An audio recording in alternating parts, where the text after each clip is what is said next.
আসসালামু আলাইকুম ভিউয়ার্স। আজকে আমি ঠিক উলুবেড়িয়া স্টেশনে চলে এসেছি। উলুবেড়িয়া স্টেশন থেকে হাওড়া যাব। হাওড়াতে যেয়ে বড়বাজার যাব, বড়বাজার থেকে মাল করে নিয়ে আসবো। এখন আমি সামান্য টিকিট কাউন্টারে যাচ্ছি। টিকিট কাউন্টারে যেয়ে আমি একটা টিকিট কাটবো। মাত্র 10 টাকা দিয়ে একটা টিকিট কাটবো হাওড়ার। ঠিক 10 টাকা দিয়ে একটা হাওড়ার টিকিট কেটে আমি চলে যাব ঠিক হাওড়াতে। ঠিক উলুবেড়িয়া স্টেশনের উপরে যাচ্ছি, দেখো। এই উলুবেড়িয়া স্টেশন থেকে আমি এই সিঁড়ি বেয়ে উঠবো। সিঁড়ি বেয়ে উঠে এখান থেকে আমি যাব 5 নম্বর স্টেশনে। উলুবেড়িয়া স্টেশন থেকে 5 নম্বর স্টেশনে যেয়ে নামবো। নেমে এখান থেকে ট্রেন ধরবো। এখান থেকে 5 নম্বর স্টেশনে হাওড়ার ট্রেন আসবে। হাওড়ার ট্রেনে আমি যাব। এই দেখো এবারে ট্রেন আসবে, আসার সময় হয়ে গেছে ট্রেনের। 8টা 25-এর ট্রেন ছিল। এই উলুবেড়িয়া থেকে 8টা 25-এর ট্রেন এই ঢোকার সময় হয়ে গেছে। ট্রেন ঢুকেও পড়েছে। এই ট্রেনেতে আমি উঠবো। উঠে এখান থেকে ডাইরেক্ট হাওড়া যাব। এই ট্রেনটা গেলে তাড়াতাড়ি পৌঁছে যাই। টিকিয়াপাড়ায় আধ ঘন্টা দাঁড়াই ঠিক কথা, কিন্তু তাড়াতাড়ি পৌঁছে যাই আমরা। এই হাওড়া স্টেশনে নেমে পড়েছি অলরেডি। হাওড়া স্টেশনে প্রচুর প্রচুর ভিড়, কেন প্রচুর বড় স্টেশন তো, এখানে প্রচুর ভিড় হয়। এখানে বিভিন্ন জায়গার মানুষরা আসে, এসে স্টেশন থেকে যাওয়া আসা হয়। এটা সবথেকে বড় স্টেশন। পশ্চিমবাংলার মধ্যে সবথেকে বড় স্টেশন হাওড়া। এই হাওড়ার মতন স্টেশন আর দুটো হয় না। প্রচুর বড় এটা হাওড়া জংশন, বহুত বড় হাওড়া স্টেশন। ঠিক আছে, আমি তোমাদের স্টেশনের উপর থেকে হেঁটে হেঁটে যাচ্ছি। এখান থেকে বাইরে বেরিয়ে তোমাদেরকে দেখাবো হাওড়ার ব্রিজ, যেটার জন্যই এত কিছু। হাওড়ার ব্রিজের জন্য আমাদের পশ্চিমবাংলার প্রচুর নাম, প্রচুর নাম। কেন হাওড়ার ব্রিজে দুটো হয় না। এই হাওড়ার ব্রিজের উপর থেকে আমি তোমাদেরকে হেঁটে হেঁটে হেঁটে হেঁটে দেখাবো। ঠিক আছে, এই হাওড়ার ব্রিজের উপর থেকে যাব। এই দেখো মোটামুটি বাইরে চলে এসেছি, স্টেশনের বাইরে চলে এসেছি আমি।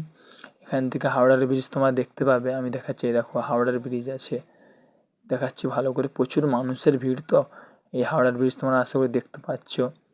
এখানে বিভিন্ন জায়গার মানুষ আছে, বিভিন্ন বিভিন্ন জায়গা থেকে মানুষ আসে, দূর দূরান্ত থেকে এসে হাওড়ার ব্রিজ দেখতে আসে। আমি তোমাদেরকে হাওড়ার ব্রিজটা দেখাবো। আশা করি তোমাদের খুব ভালোই লাগবে হাওড়ার ব্রিজটা। দেখো হাওড়ার ব্রিজটা কেমন, প্রচুর প্রচুর বড় আর দারুণ ব্রিজটা দেখতে, এত সুন্দর। মানে এই বাসে করে যাওয়ার কথা ছিল, কিন্তু আমি বাসে যাইনি। 10 টাকা দিলে হাওড়ার ব্রিজের উপর থেকে তোমাদেরকে, যদি বাসে করে যাই তোমাদেরকে তো হাওড়ার ব্রিজটা ভালো করে দেখাতে পারবো না। ওই জন্য আমি হেঁটে হেঁটে যাচ্ছি। দেখো হাওড়ার ব্রিজটা কেমন। এই হাওড়ার ব্রিজের আশপাশের সব দেখাচ্ছি তোমাদেরকে। এই হাওড়ার ব্রিজটা এতটা বড়, আর এত বড় ব্রিজে একটা পর্যন্ত নাট নেই। এই ব্রিজটা ঝুলে রয়েছে, নিচে কোনো পিলার নেই। ঠিক আছে, আর হাওড়ার ব্রিজে এ মাথায় একটা পিলার, ও মাথায় একটা পিলার, মানে কোনো পিলার নেই, মিডিলেতে কোনো পিলার নেই। এই হাওড়ার ব্রিজটা মানে কে তৈরি করছে জানি না, কিন্তু আমি তো জীবনে পারবো না এরম। বোকামো হলো এটা, ঠিক আছে। যাই হোক, তোমাদেরকে এবারে হাওড়ার ব্রিজের উপর থেকে এসে দেখো না, লস্যি খাবো একটু। এই লস্যিওয়ালাকে বললাম একটা লস্যি বানাও, কেন এত ঠান্ডা পড়েছে তবুও ঠান্ডা খাওয়ার ইচ্ছা যাচ্ছে। ঠিক আছে, যাই হোক, একটা লস্যি বানাচ্ছে, কড়া করে লস্যি বানিয়ে দিল একটা কাকা। দেখো কেমন লস্যিটা বানাচ্ছে, দারুণ লস্যি বানাচ্ছে কাকা। আবার দেখাচ্ছে বড় দেবে না ছোটো, আমি বলি না না কাকা ছোটোই থাক, কেন ছোটো লস্যিটার দামই 40 টাকা 50 টাকা লেলাই। ঠিক আছে, যাই হোক, সর দিয়ে যা কাকা যা দিল আমার মুখে এখনও তো লেগে আছে। আশা করি তোমরা দেখতে পাচ্ছ। এই দেখো এই লস্যিটা, দারুণ লস্যি বানিয়ে দিয়েছে কাকা। ঠিক আছে, খেয়েই মার্কেটের মধ্যে ঢুকে পড়লাম আমি। এখানে দেখো বিভিন্ন আইটেমের জুতো, শুধু জুতো আর জুতো, এত জুতো। ঠিক আছে, আমি যেই দোকান থেকে মাল করি, মালটা করে নিয়ে এসে অলরেডি আমার মাল প্যাক হয়ে গেছে। আমি এখন দাঁড়িয়ে আছি। ঠিক আছে, এই মালটা প্যাক হয়ে গেছে। এইবারে আমার মালটা প্যাক হয়ে গেল, হয়ে যায়, এবার আমি চলে গেলাম। এই দেখো আমি হাটে মাল ঢেলেছি আজকে সেল দেওয়ার জন্য।